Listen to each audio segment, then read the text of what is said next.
This video is how to remove background in Photopea using Magic Cut. Please follow these few simple steps. Go to the Photopea website and open your image from your computer.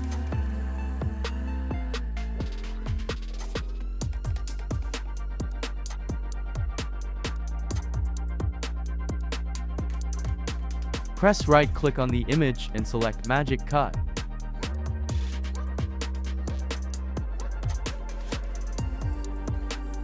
Now the background has been removed.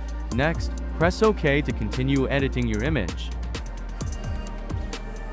This is the basic step of using Magic Cut to remove the background. For more complete steps, please find other videos on this channel. Thank you for watching.